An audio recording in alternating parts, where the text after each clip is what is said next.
I'm Chris Farrell, and this is On Watch.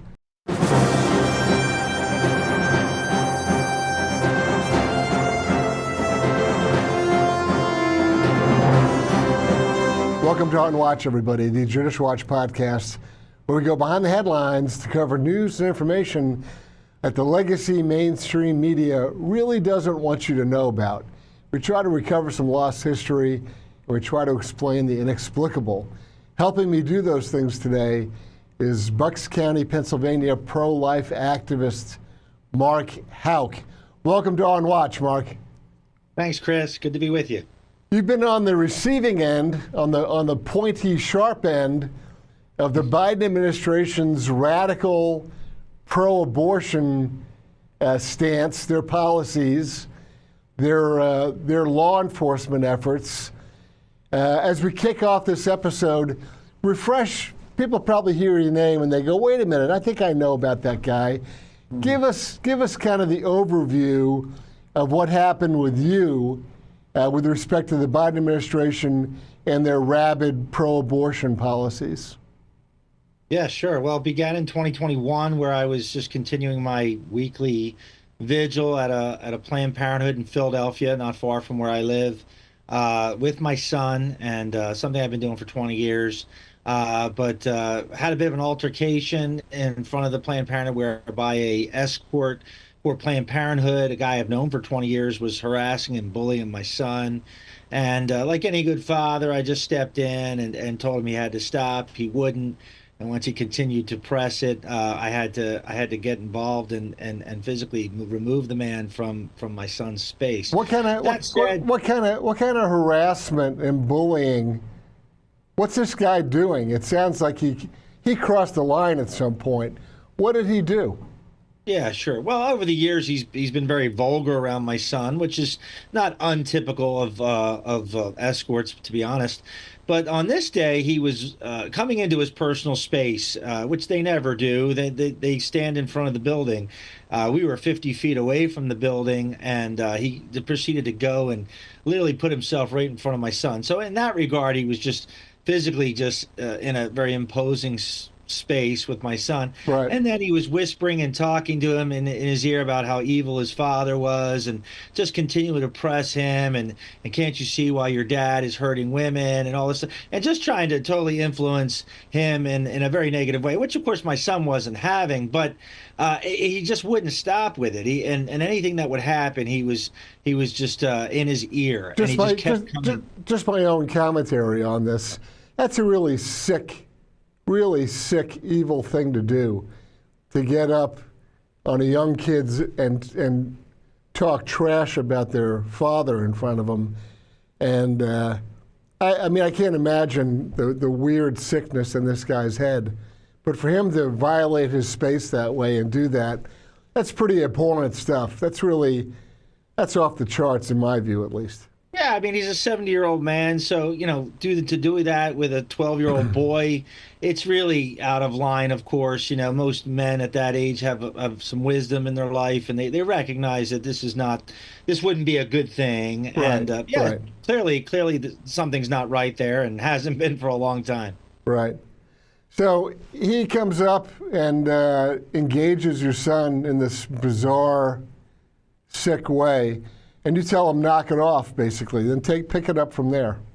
Yeah, that's it. I mean, look, you got to stop. No more. This is not going to happen on my watch. He's my boy, and I'm going to protect him. And certainly that's what I did. And there was a bit of a shove. And in the streets of Philadelphia, it's not that big a deal to the Philadelphia PD. It wasn't a big deal to the DA, the rabid pro-abortion Larry Krasner. So it all went away. And he put me in a private criminal complaint, which was dismissed in April of 2022. Now, why is that important? This was all pre-Dobbs leak. The Dobbs leak's going to come early May. Right. And so I return on the 27th of April, 5 days after this dismissal of this case, to find that a target letter is now in my face from a federal agent who served me on the sidewalk. So what you see here is the Biden administration was already planning and plotting to take out pro-life people because they knew the Dobbs case was going to overturn Roe. And so that, of course, we know that happens in June. And then in the summer of 2022, there's a lot of pro-life people getting picked up. Now, I did not get picked up because my case was really different than most. I wasn't blocking doors. I wasn't violating any laws. I was just protecting my boy.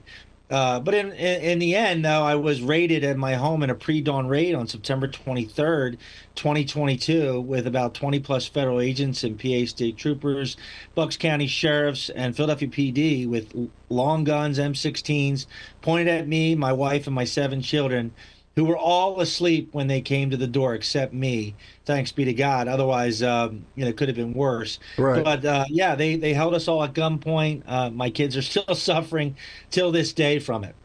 That's the thing I think that most people would associate. They hear about this raid on your home. You got 7 little ones. Right. And that's the thing that a lot of people found most offensive.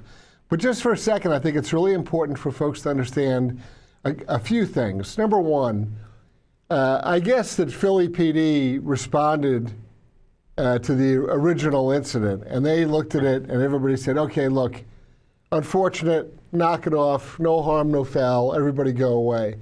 Philadelphia already looked at this incident and decided, not a big deal, not interested, not going to take any kind of enforcement action. So at the local level, the cops and the prosecutor, who were the first people involved to have the initial response, they take a pass. They're not even interested in doing anything with this case. And then you said something. Correct. You said something very interesting. At the end of April, you get served a target letter by a federal agent, and just how many days later is the leaked Supreme Court ruling? Yeah, I think it's like a week later. It comes in early May. So this was on the 27th. Right. So I just want everyone to listening to this and watching this to pause and think about it. None of this is a mistake. None of this is just happenstance and coincidence or, gee, we didn't know. This is a deliberate, thought-out thing. The people leaking the Dobbs decision are radical pro-abortion activists, and they're talking to their buddies in federal law enforcement and in the White House, and they tee this thing up. This is not just happenstance. They tee up a target letter on you, knowing the Dobbs leak is going to come out, and then the Dobbs decision eventually about a month, 6 weeks later. But this is a setup. This is not just, oh, gee, let's go hunt down Mark today. I mean, this is a thought-out process to target you. And you're the poster child. You stand for a whole bunch of other pro-life activists who've been targeted for, whether they're praying the rosary or whatever it is. It is so offensive to these crazy pro-abortion people that they tee up a legal sequence, and you're the target. You're the trial balloon in this whole thing. Right. We were. Well, what's interesting, Chris, is, the target letter says you're a target of a federal grand jury investigation. So they're basically saying we don't have enough information to indict you, but that's what we want to do. Right. So, now you're on notice, and we don't give them, they said, let's do an interview. And I say, absolutely not. We're not going to do an interview because that's just them collecting data. Sure. So I refuse the interview. So they get nothing. They have nothing. My attorney says, and Thomas More Society is representing me at this point. Right. And they say, we'll bring him in. If you want to indict him, just call us. He's a peaceful man. We'll bring him right to you. No need to bring an agent out to his house. Just give us a call. Or you can pick him up on the street every Wednesday where you served him the target letter. Don't need to come out to his house with an armory. So, so that's what's so upsetting about this is they had the opportunity. And what you're saying is exactly right. No, they wanted to intimidate, instill fear, humiliate, and set an example of an individual. And I was first up because I had a 12-year-old boy in the in the proceedings. So we were facing 11 years, Chris, with a government that has a 98% conviction rate Right. when they come after you. And since I had a minor involved, I was the first guy up on trial. So that went to trial in January of 2023. And as you pointed out, your attorneys from Thomas More, they told the government, hey, look, if you want to do something, if you're going to apprehend him for questioning, if there's some process that you want to subject him to, we'll cooperate, we'll arrange it, let us know. You would go down to the office, Correct. Whatever they wanted to serve you with, or if they wish to process you for arrest. But you're a responsible, mature adult, you understand the legal process you're in, and you're willing to cooperate. Right. So the notion that they have to do this performance art, this law enforcement drama session surrounding the house, and let me tell you, even with the best of intentions and the best training, you get a bunch of guys with weapons all in a charged up adrenaline environment. Your wife drops a frying pan in the kitchen while they're coming in the door and they start shooting, right? This is a very dangerous, very crazy situation, but they chose to do it anyway, even knowing that you volunteered to cooperate through your legal counsel. What's even more disturbing is in our process of suing the government, we learned that the whole team that came to our house had a social worker with them. So they knew that there were children in harm's way that day. Yeah, and don't be confused. They also want to grab your kids. They want to try to take your kids away from you. That's another sort of unspoken threat that's rolled up in this thing. Surely. Well, it was so reckless and dangerous, and it's amazing no one got shot. I mean, where I live in Bucks County, everybody owns a gun. So when you come to the door and you don't announce yourself and you bang on the door and you just say, open up, someone's going to come to the door with something to protect themselves because it sounds like a dangerous person at the door. Right. But thankfully, I don't own a gun. I'm a Second Amendment rights supporter and believer, but I just don't own a gun with the little children. I don't have them in the home. So, I didn't come to the home with a weapon, and thanks be to God, because if I did, I would have been shot right in front of my children and killed probably. And God knows who else in the family would have been collateral damage from that. And obviously, we all have PTSD to this day. But God's grace was sufficient that day, and we continue to just be available and willing to suffer in the way that we were being persecuted in this way, and it was just something we voluntarily said yes to, and it's inspired a lot of people throughout the country, and of course the trial was very compelling to see all that play out, but the government wanted to offer a plea, Chris, but we refused to take it because everybody takes the plea. This is what the government doesn't expect people to go to trial. But we decided, no, we're not going to do that. We're going to risk everything because we're on the side of right. Even if we lose, we know we win. So this was our attitude going into the whole thing. That was it was the right decision, number one. It was I think the godly decision. But and in the end, you won, right? I mean, the jury came back and completely acquitted you for no wrongdoing whatsoever. That speaks volumes all by itself. It humiliates the prosecutors. I mean, it really makes them look like horses' asses for what they've done. And it really does, because like you said, they got a 98% conviction rate. This stuff is all just a chip shot, no big deal to them. And you go in and say, no, I'm not going to play. You explain what you did. The jury comes back and says, that's it.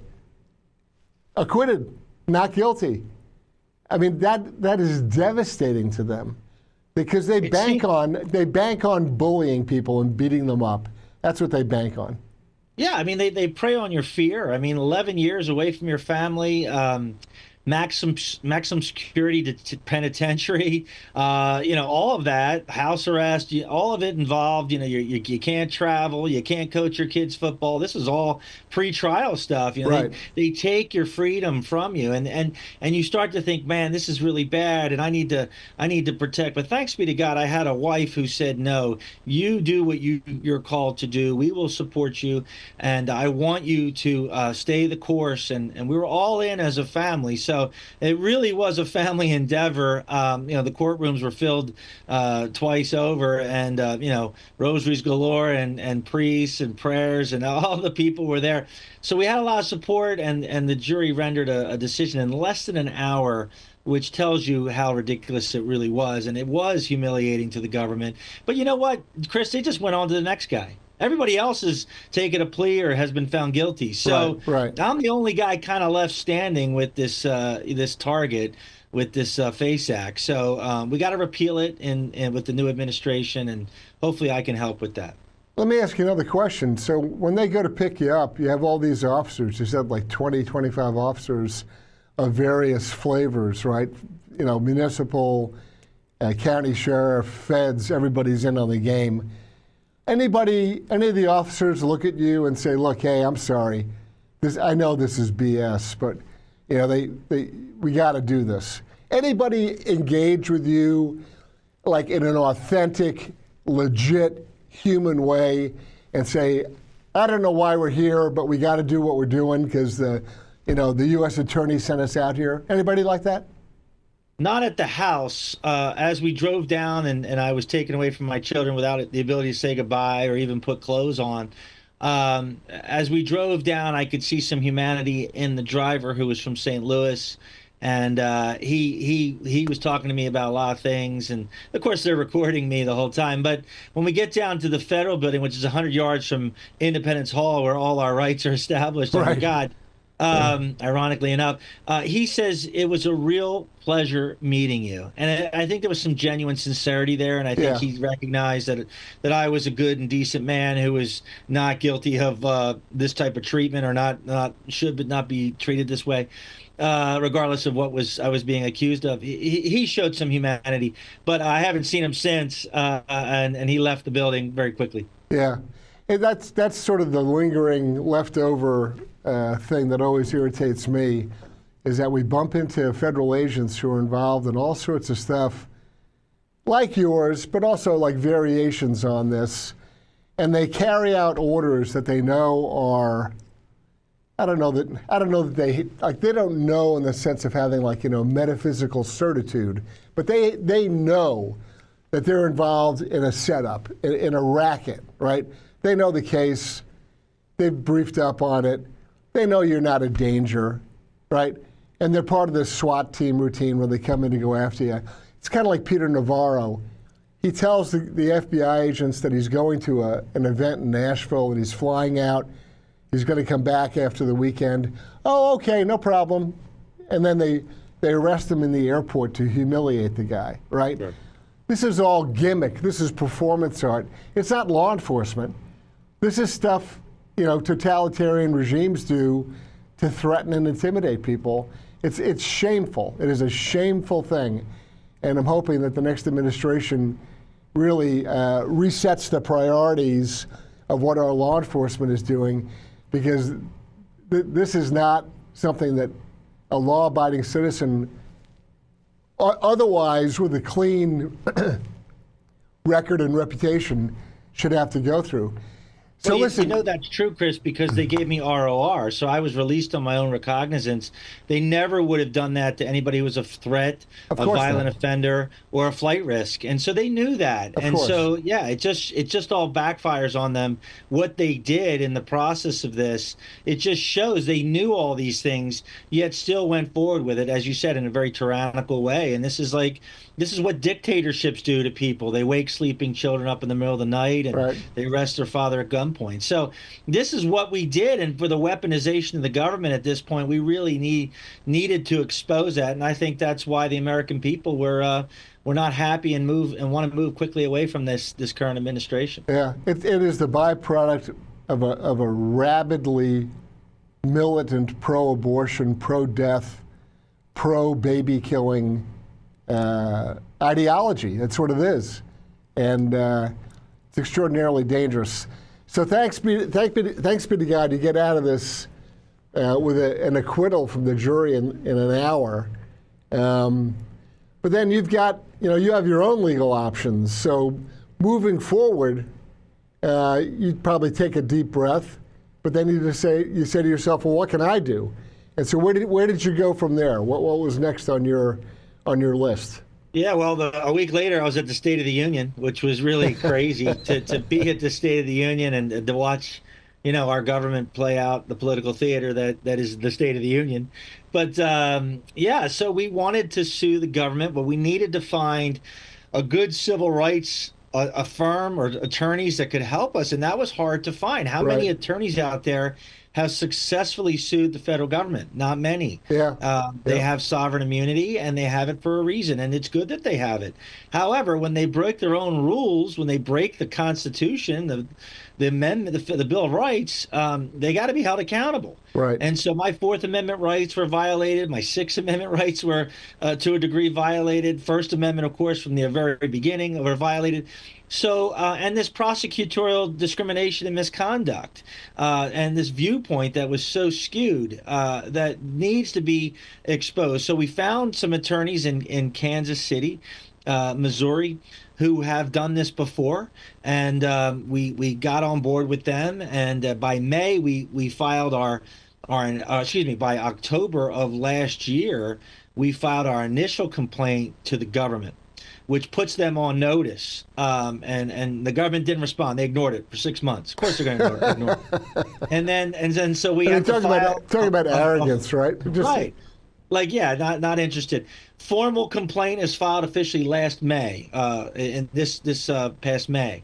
So the government knows they're being sued. Now there's all sorts of motions and so forth that are going where the government responds, dismissal on the grounds of immunity, federal immunity, all this. Of course, we go back and forth, and this is like a continuance process that could continue, goes on for months. And that's the other part of the deal here, is that they try to grind you up, right? The process is the punishment. So they'll play these little Mickey Mouse games and go back and forth 100 different times, knowing that every time they file a piece of paper, it's time, it's money, it's effort, it's lawyers, and so they try to make it as painful as humanly possible. Right. Well, thanks be to God, we got people who've stepped forward who are able to endure that, because we couldn't endure that ourselves. And there's patriots out there who want this case to move forward. And so we are in a situation now whereby the judge in Philly court, federal court, Judge Diamond, has to rule whether it's going to go to trial or it's going to, be dismissed. Right. I think he's waiting till the new administration gets in, because frankly, I don't think the DOJ and the new AG are going to want to pursue this. Right. They got to defend a regime that they don't agree with, and they got to defend their actions. I don't think they're going to do that. So we're hopeful that in 2025 there'll be some sort of conclusion to this. Understood. That's good. I wish you and I wish your family. And I got to tell you one thing: you got to have one very strong wife to support you through all this, and your kids got to really love their dad. It really speaks volumes about your family and their strength and their love and their faith for them to go through this long, tough ride with you. So you're truly a blessed guy. Well, I'll tell you, my kids are great people. They're the holiest people I know, so they make me holier every day. And my wife is this living saint. And you're right, we all have PTSD, and there are residual effects to this that people should be aware of. That you just don't indict somebody and expect, like, okay, well, you won, so you're fine, right? No. I drive by sirens, Chris, now, and my heart palpitates. I see a siren. When I read the complaint, this 96-page complaint, I hyperventilated 4 times. You just don't. It just isn't normal. Yeah. Even me, who understands that what I do put me in harm's way, I still have it. It's like an internal change of you as a person when you have that type of trauma inflicted upon you. So please keep my children in prayer, my wife in prayer, and of course myself, as we try to navigate through life after tyranny on our doorstep. Right. So, but thanks for the opportunity to share it. It's our pleasure. This show, many other podcasts that you've appeared on and talked about your story. You get the full picture in a conversation like this, and we appreciate your time. But anybody who would go out and just do a quick, Google search or whatever, the reporting on you, so a lot of the center-right and Christian websites tell the full story, and all the sort of legacy media, lefty pro-abortion sites, they leave out like 3/4 of the story, and that's why it's very important to get on a show like this and give everybody the full 360, right? A full understanding of what happened. For sure. So you're a brave guy, and we appreciate you coming on.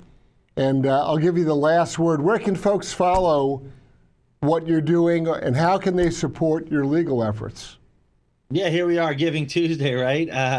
They can go to thekingsmen.org. That's my full-time nonprofit work that puts me in these types of circles, and that'd probably be the best place to go, thekingsmen.org. Great. We'll put a link to that in the show notes for this episode. Mark, thanks so much for joining us. You're welcome. Thanks, Chris, for having me.